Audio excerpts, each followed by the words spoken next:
If you can see, there are 10 of these. I've assembled 14 of these. These are the 32-inch 10-in-1 Vego raised garden beds, and you can put them together by yourself up to a point.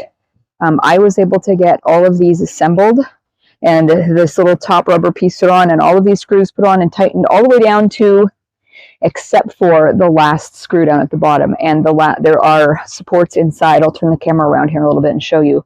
But I thought I would just show you a couple of things that I learned along the way after putting 14 of these together. And it took me about an hour each time to put from unboxing to ready for the bottom set of screws to be done. But to unbox it, both sides of each of these pieces, they're adjustable size. These all come, they're 10-in-1 because you can do different things with the different size pieces that you get in the box.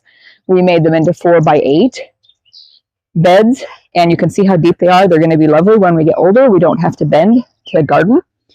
And the pieces have plastic. There's a plastic sheet on both sides of each of these pieces that keeps them really protected while they're shipping, because they do scratch, especially this outside paint. It does scratch fairly easily.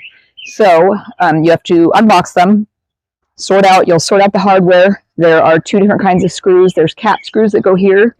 Top two have a cap, and then the next ones down just have a regular nut, and then the screws, and they're all in one bag. So you're going to want to sort those all into 3 different containers, so it makes it quicker to work through. This will be in its own little package, and your support bars come in 2 pieces that you'll screw together. So peel the plastic off all the pieces, and then there's kind of a method to it. You want to have these outside pieces, these curves. You want the outside edge to be outside. I don't know if you can see that, but that is outside that. And we kind of just followed that as a guideline for all the pieces as we put them together. But the one hack that we did figure out, you don't want to, like if you're by yourself, you don't want to start tightening all these screws and tighten and go all the way down to the bottom as you put them on. Put them on and just do finger tight. But we started the easiest way to not find out that you're offset at the bottom and you struggle to get the screw to go through both layers of these pieces. Do the top 2, just get the cap on finger tight. And then for me, I was by myself, so I did the second to the bottom one up and just get a screw on that, so you've got that bottom aligned where it's not shifted. Otherwise, you can't get the holes to line up. Much easier if you have 2 people to do the top 2 and then do the very bottom screw, and then boom, these all go together. They're just lined right up and they're easy. So highly recommend getting a second person, but it's not impossible to do these by yourself. And I mean, if you were, I could have done the rest. I just didn't feel like it. I got help. But you could, if you were by yourself, you could. They're not that heavy. I mean, they're not that heavy.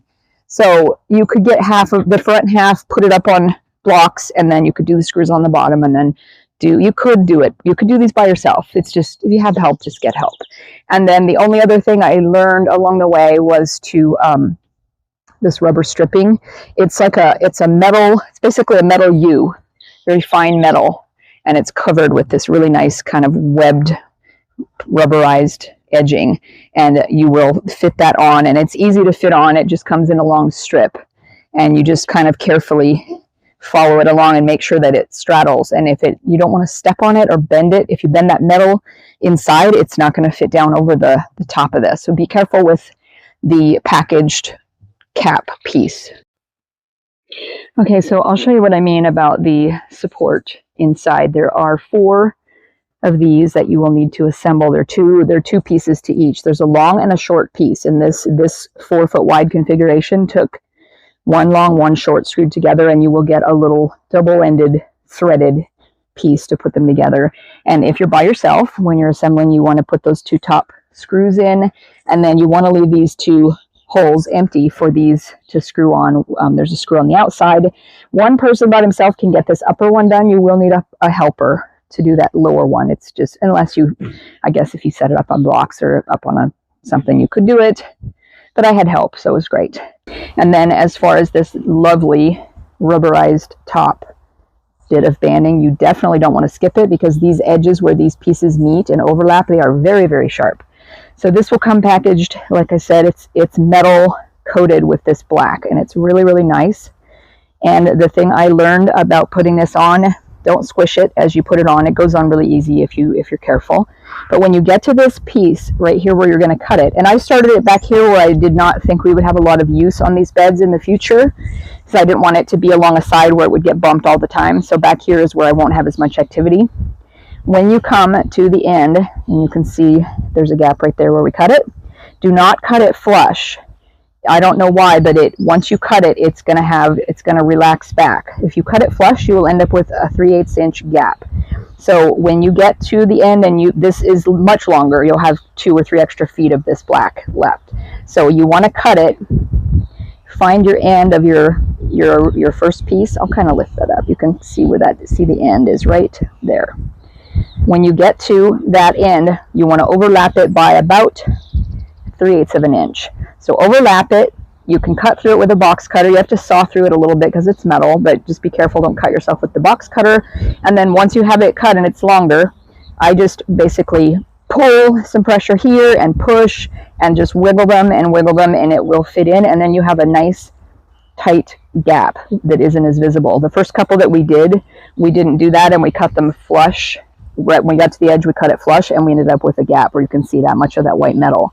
So I hope this helps anyone who's looking at setting up these beautiful 32-inch Vego raised garden beds.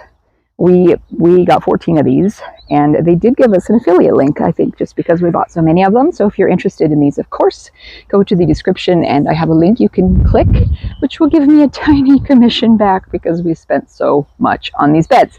And if you would like to see what we're filling them with, there are a couple of videos already going up. I'm having computer problems with my editing software, so I have not been able to get the videos put up that I want about the process out there in the garden, but we do have 4 of them filled, and you can see those in a short from today. So I'm going to grab my little tripod and go inside. Thanks for watching. We'll see you in the next video.